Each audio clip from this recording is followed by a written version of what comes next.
Our next question, and Mr. Sniff will start with you for the response. How many Indian tribes are in our county, and what are the key elements to strengthening those relationships and addressing past problems? Well, I'm really pleased that question came up, because that's been one of the great innovative things. There's several innovative things that our commanders and our department have done over the last 2.5 years. We interface with 12 different tribal communities across Riverside County all the way to the Colorado River. We end up having one high-profile incident a few years ago where I had to take a very hard line. I knew a lot about Public Law 280, which is the federal law in this state that requires us to utilize local law enforcement to enforce criminal investigations on Native American lands. There's only a handful of states in the Union. Most of them, as probably many of you are familiar, are policed by the federal government. What we've done over the last a year and a half is I recreated a tribal liaison, and then we added additional staff to that. The purpose of that organization is to, one, instruct on the tribal communities, their leadership on how basically demystifying law enforcement, demystifying the Sheriff's Department. Ours is a very large agency, and it's very easy to look at it almost like you're looking at an elephant very, very close up. You can't even grasp how to end up getting resources. So something as simple as a McGruff or a close patrol or an issue or a redress on a grievance if they've been offended by a deputy sheriff or law enforcement officer.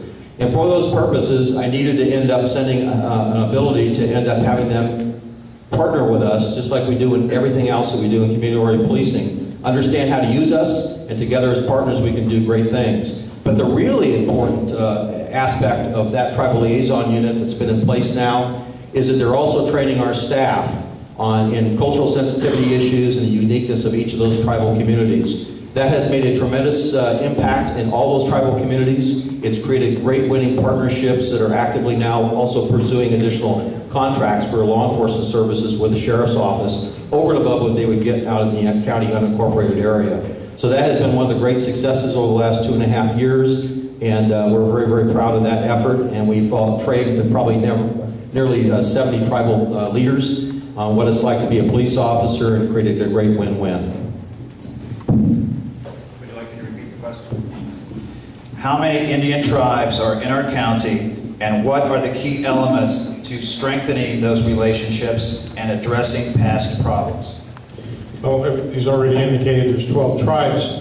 And I think we've done a pretty good job, not just this administration. When I was working under Bob Doyle, we also had a very great liaison relationship with the Indian tribes. We were not experiencing any serious problems with them. I think the most serious problems have been since I left with that incident out of Sabova. It's just like any other group of people. You have to understand, in particular here, you have to understand their culture, what the Indians are all about. They are very territorial. They want to do things their way, and a lot of times don't understand why they need to do things our way. But it's a delicate balancing act between providing the service and maintaining a good relationship. But we've done a pretty good job, and so I don't have anything further to add to that. Well, I do. One of the things that ended up happening that was a carryover from the previous administration was the problem I originally faced and our agency faced with Sabova. And unfortunately, even though we tried behind the scenes a very soft approach to talk them willingly, they were going to in fact violate the law by blocking our agency, the California Highway Patrol, and any other lawful organization that had a right of entry to pursue criminal investigations on that land. And faced with in essence, a bully, which I think most of you now figured out why after he got indicted by the federal government. It's very odd when you have a community that does not want local law enforcement resources or is going to attempt to block it. So your Sheriff's Department did exactly what it needed to do. Many of the deputy sheriffs and police officers and surrounding agencies were becoming nothing more but targets to be blinked at, and you cannot tolerate that in any of our communities. What goes on those reservations and what goes off needs to be handled the same way by a uniformed law enforcement presence.